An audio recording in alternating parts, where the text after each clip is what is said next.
Welcome to Northwest, a Unitarian Universalist congregation where we are gathering this morning both virtually and in person as one connected community. I am Tom Ott, my pronouns are he, him, and I'm your worship associate for this morning's service. This morning, we welcome back Pastor Eli Kranz, the intern minister at First UU Detroit. Our guest pianist, sorry, hidden behind. Yes, our guest pianist is Julie Stevens.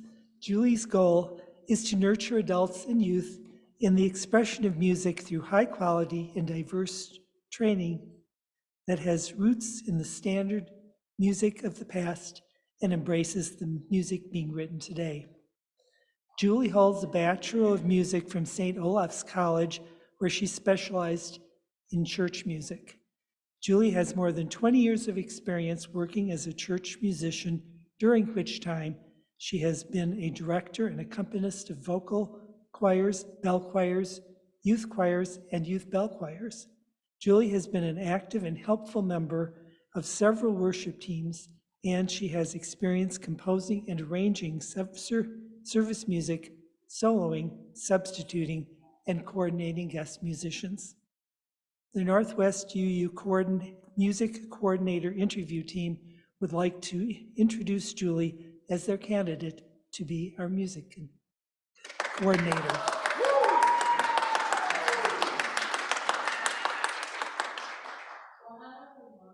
Yeah. Okay. Each month we contemplate a theme using soul matters. This month we are considering the concept of mystery. And today's message asks us to explore the potential presented by what happens when we let mystery in. If you are a visitor online and would like Northwest to stay in touch with you, please fill out the visitor form appearing in the chat box. If you are with us in person, you can fill out the visitor sign-in form in the atrium. So please greet your neighbors with a wave from wherever you are.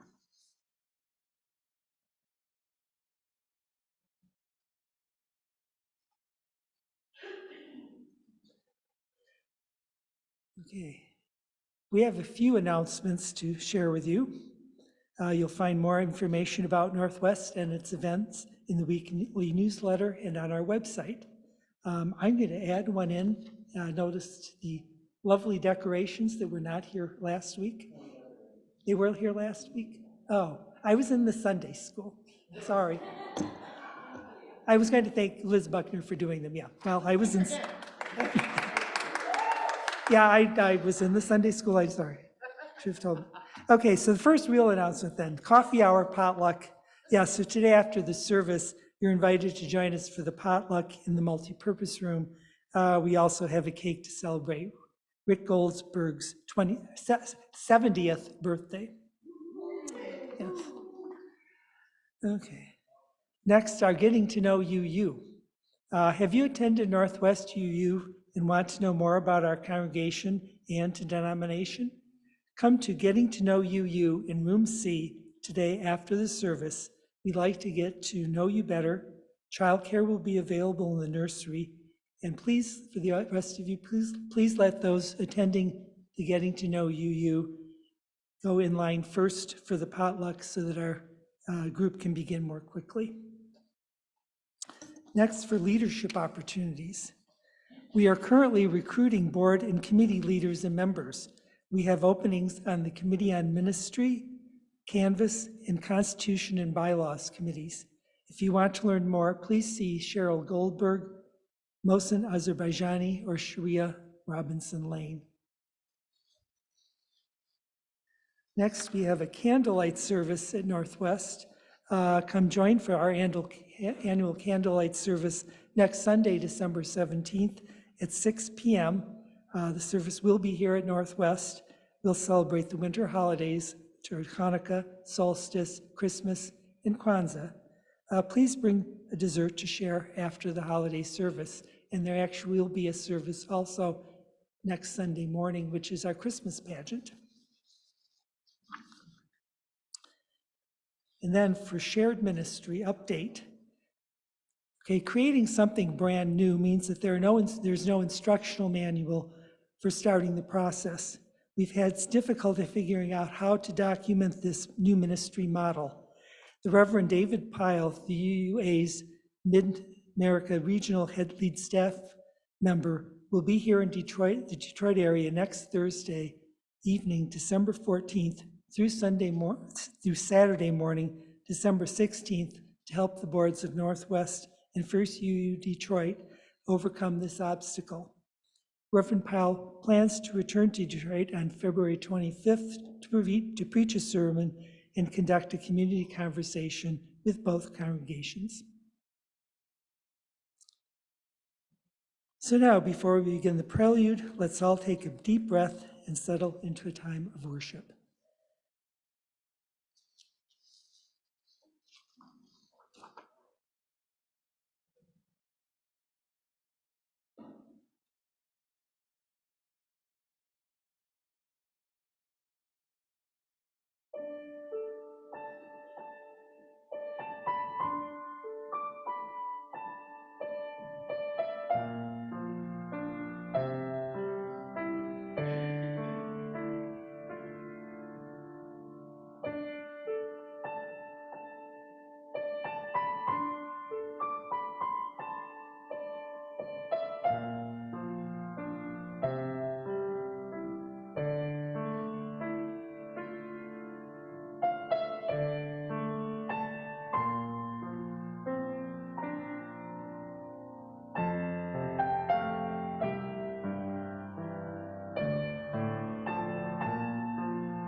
We begin our worship services with a land acknowledgement.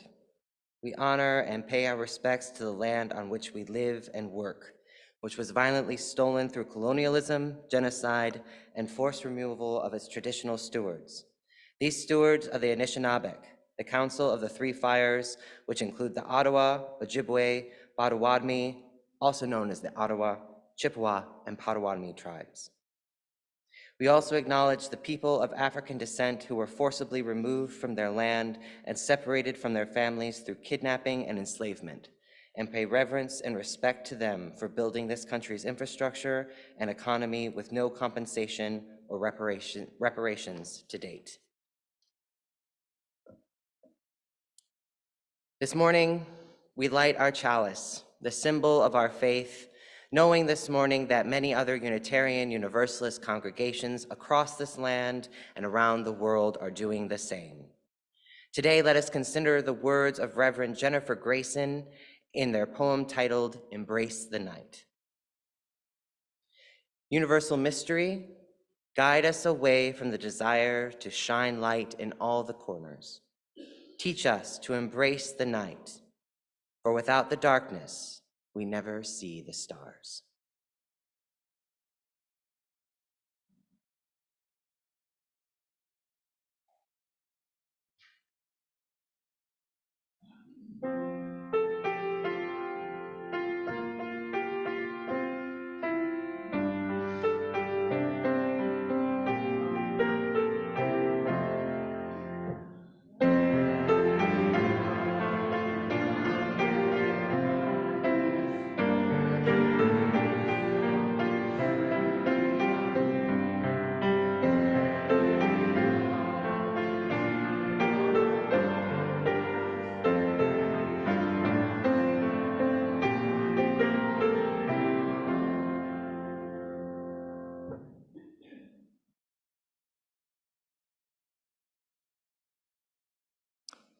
Our opening words are In This Spirit of Searching by Reverend Joan Javier Duval. Out of depths unknown, the spark of life ignites and we are born. We enter a world, a universe not of our making. Our lives unfold in mystery and wonder. Questions abound for which there are no definite answers. And so, we gather in community to seek in one another assurance and recognition, compassion and strength. We gather in community to be reminded of what is most ultimate and what is most sacred in this spirit of searching and of reverence. You are now invited to rise in body or spirit and join in singing hymn 389, Gathered Here. We will sing this through 3 times and join in on the round if you feel comfortable.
One purpose of a religious community is to encourage all who gather together to grow more generous.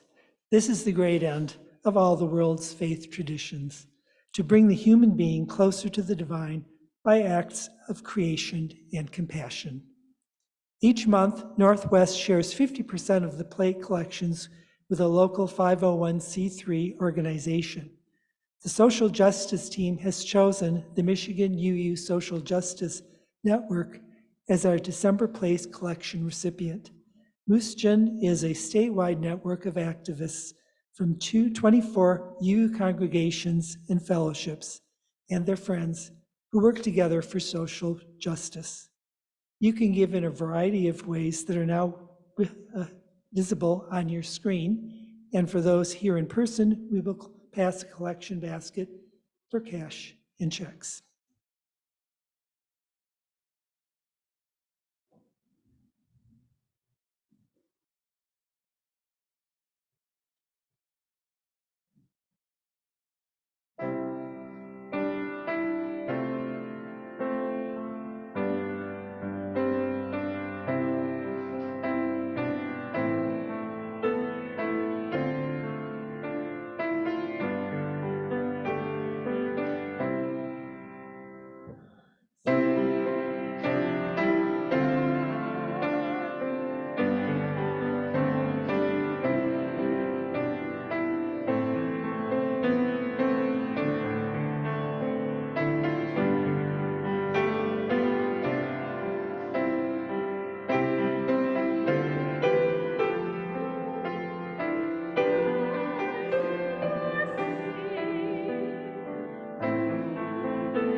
Thank you all.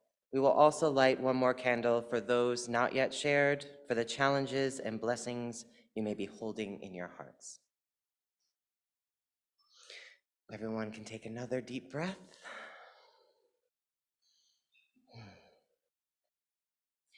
Sources of radiance and resilience, keep watch with those who work or watch or weep this day.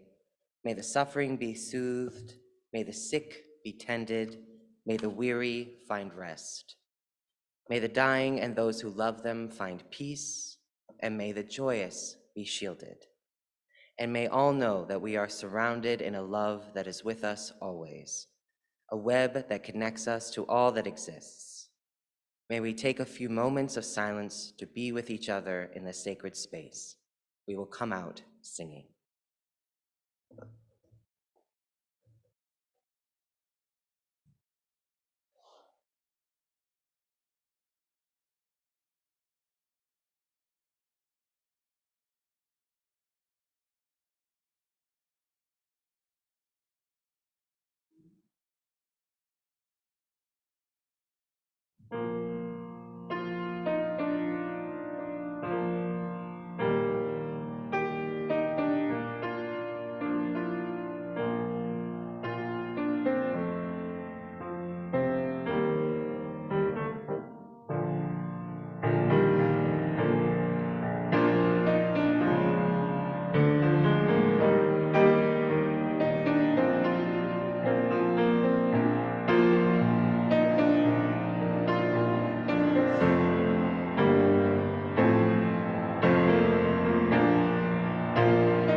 Our reading today is a quote from Pico Ayer's talk, "The Beauty of What We'll Never Know."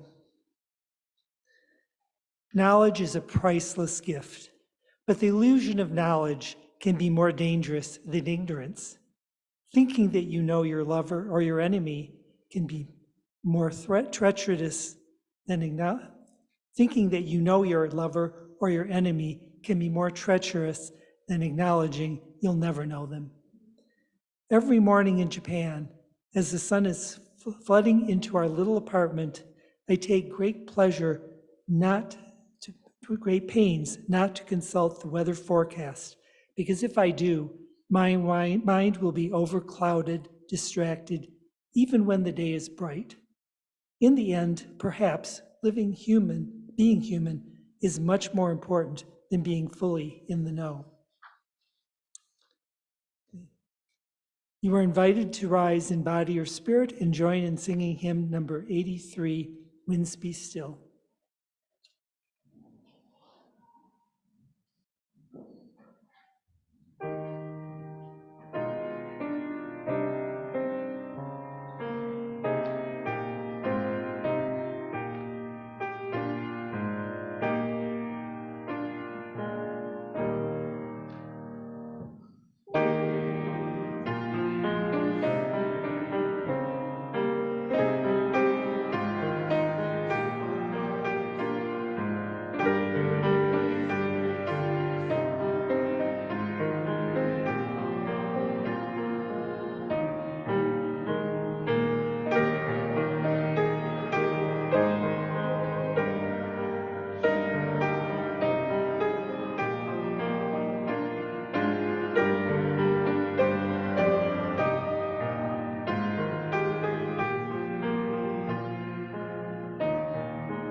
So the theme of this month is mystery, and I have a bit of a literal mind, and so I went mystery means detectives, right?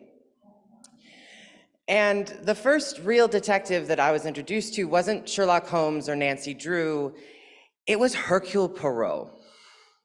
And it was through Masterpiece Mystery on PBS on Sunday nights very late, but it was culture, so I was allowed to stay up and watch it. It was on PBS, it was educational. Agatha Christie, Poirot's creator, wasn't always the most consistent in her descriptions of him in the books, but some of my favorites are that he had green eyes that shined when he was excited about something, that he had a small, compact figure that was delicately plump, and perhaps my favorite, from The Mystery of the Baghdad Chest, to see Poirot at a party was a great sight. His faultless evening clothes, the exquisite set of his white tie, the exact symmetry of his hair parting, the sheer of pomade on his hair, and the tortured splendor of his famous mustaches, all combined to paint the perfect picture of an inveterate dandy. It was hard at these moments to take the little man seriously. Poirot was not a heartthrob. He wasn't a sex symbol. He was a funny little Belgian man who liked fine food, well-made things, and a quiet life in the country. He was endearing and interesting, and he had the ego of some of the best leading men. And I'm actually not a big fan of mysteries. I don't really see them as cozy. They are very distressing to me.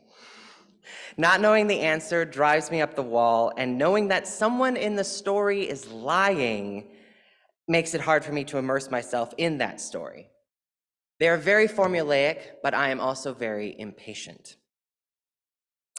Poirot, though, I can usually sit through. He was very certain of his skill, even boastful. Like other great detectives, he had an almost superhuman knack of perception and sleuthing.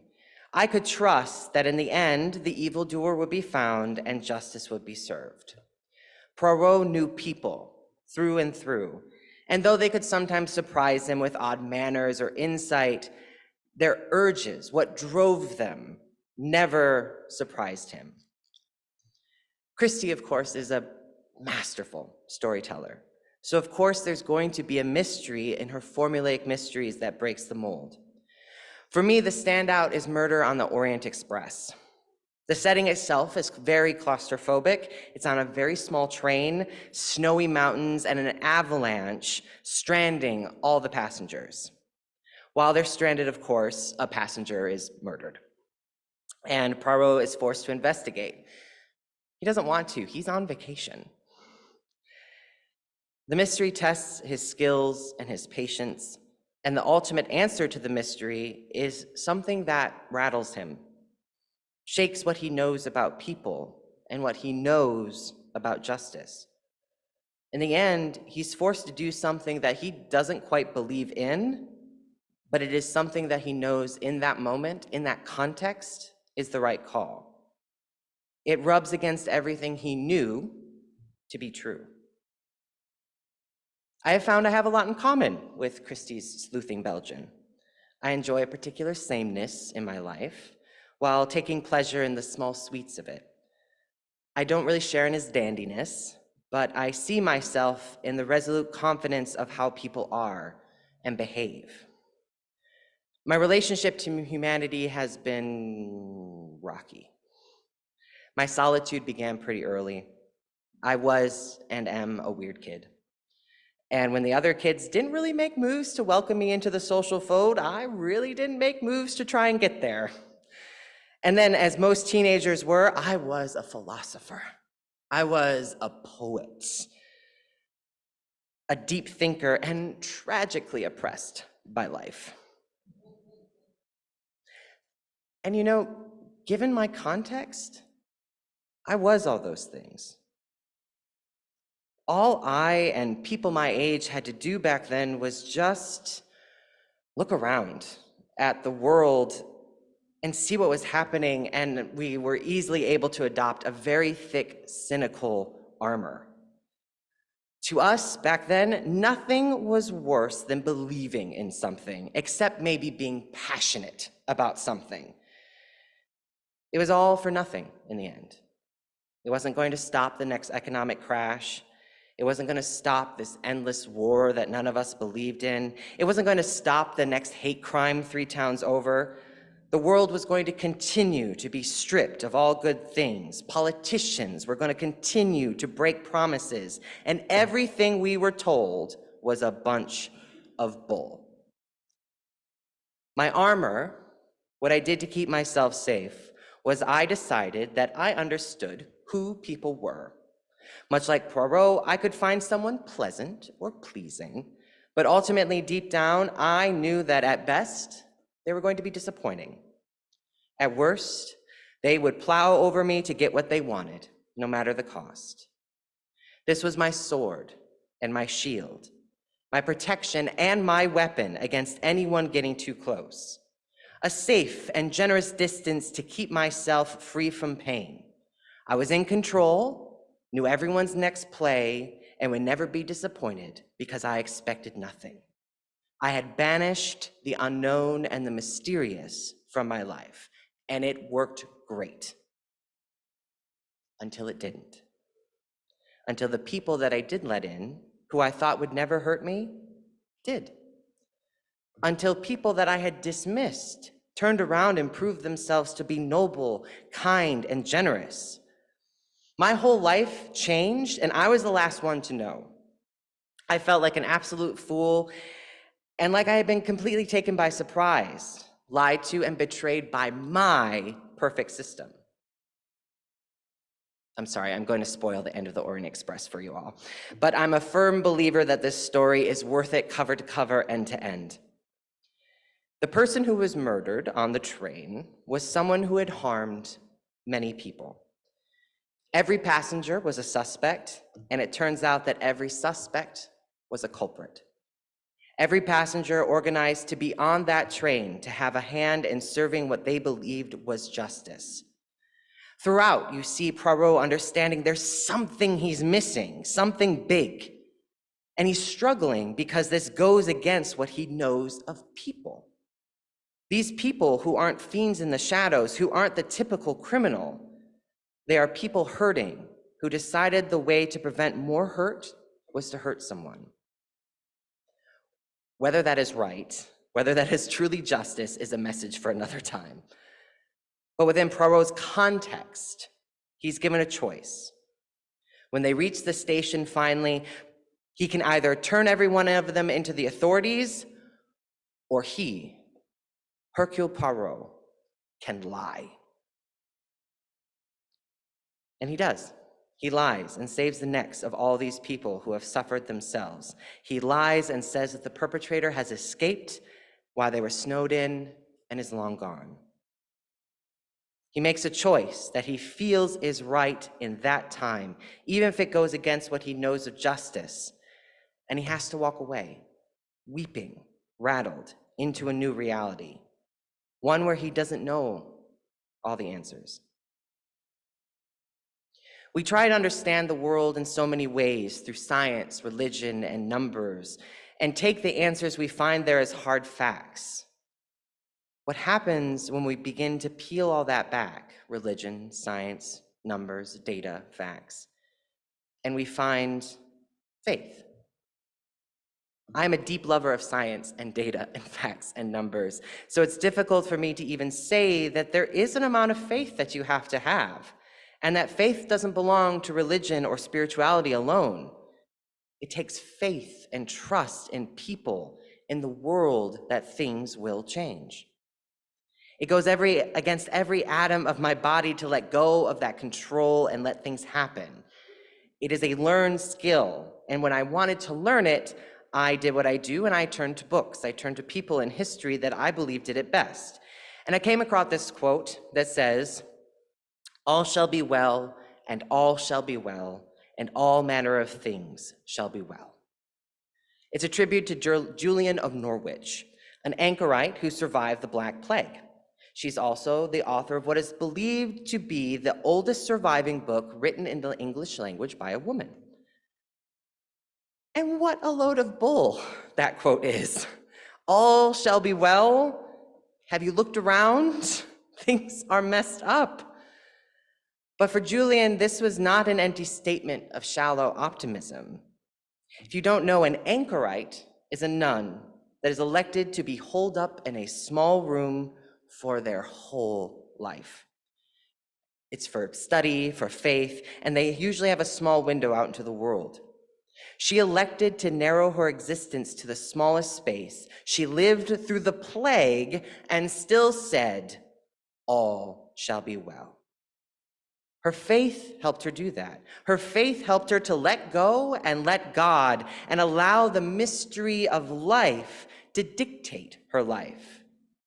She said in her book, Revelations of Divine Love, in her 7th revelation, the 7th is our often feeling of weal and woe. The feeling of weal is gracious, touching, enlightening, with true assuredness of endless joy. The feeling of woe is temptation by heaviness and irksomeness of our fleshly living. The ghostly understanding that we are kept all as securely in love, in woe as in weal, by the goodness of God. Julian believed that God, her universe, held her evenly. She didn't need to control anything. Everything that came down upon her, she and her God would handle. What is it that they say, that everything will be all right in the end, and if it's not all right, it's not the end? But why listen to some medieval lady who lived in a tiny room and talked about the many wounds of Jesus? Other than the fact that her sentiment has been echoed through the centuries. She embraced the mystery of life through the foundation of trust and faith. She treasured the moments of learning and in between weal and woe. So we leap to the present, to science and numbers, a direct line of thought to that of a theoretical physicist, Carlo Rovelli. This is from his book, There Are Places in the World Where Rules Are Less Important Than Kindness. And this is a chapter discussing probability. He says, we live in a universe where ignorance prevails. We know many things, but there is a great deal more that we don't know. We don't know who we will encounter tomorrow in the streets. We don't know the cause of many illnesses. We don't know the ultimate physical laws that govern the universe. We don't know who will win the next election. We don't really know what is good for us and what is bad. We don't know if there will be an earthquake tomorrow. In this essential, uncertain world, it would be foolish to ask for absolute certainty. Whoever boasts of being certain is usually the least reliable. If I'm given a detective story, I skip to the end. I want to know the answer. I wonder if Poirot would do the same. I don't like uncertainty, I don't like unknowing, and I do not wish to be taken by surprise or made to feel like a fool. It feels safe and right to try and control all of this, but Rovelli goes on to finish out the chapter. He says, but this doesn't mean either that we are completely in the dark. Between certainty and complete uncertainty, there's a precious intermediate space. And it is in this intermediate space that our love and thoughts unfold. So now, solidly in my mid-30s, still a little bit of a philosopher, still a little bit of a poet, it is time for me to figure out what I know and what I don't know. I don't know what will happen tomorrow. I don't know how people will act or behave. I do know that people are mostly good and want to do good things. I know that people will hurt me, and I know what it will feel like to forgive them so sincerely in a way that they have never felt forgiven. I don't know how we're going to solve everything. I do know that I have no desire to do it alone. I know that this dark of winter is a time of stillness, of a roaring quiet that can be terrifying, and that I have friends and loved ones around the corner ready for a cup of tea and a fire with me. I don't know what allowing the future to be a mystery will be like, but I do know that we can discover who we are in that space between certainty and uncertainty. And like Julian, I know that all manner of things shall be well. Amen. May it be so. Blessed be.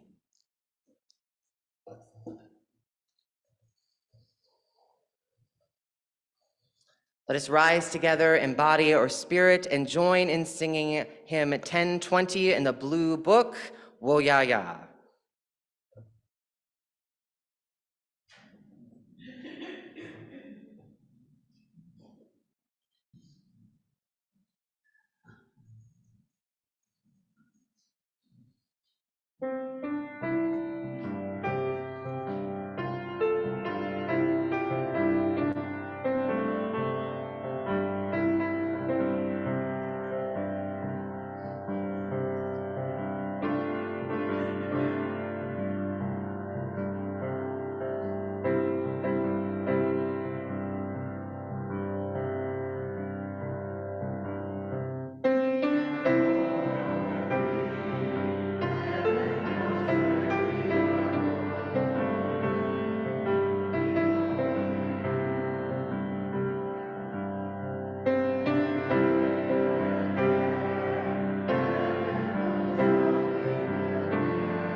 Okay, our chalice extinguishing is responsive, so please repeat after me.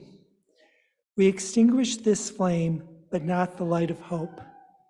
We extinguish this flame, but not the light of hope.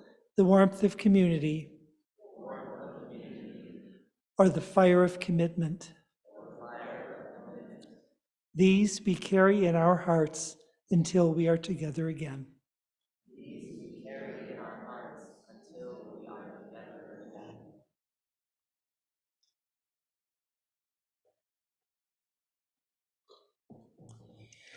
Thank you, everyone, for being here today. And can we give another hand for Julie, our accompanist this morning? It was beautiful. Thank you all so much. I know that December is a busy time for just about everyone in the world. So let us remember that we don't know everything, but we do know that we have each other. Please go in peace and enjoy the potluck, and we will see each other again soon. Thank you.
Okay. Yeah, I just wanted to remind those of you going to the Getting to Know You, you get to go through the line first.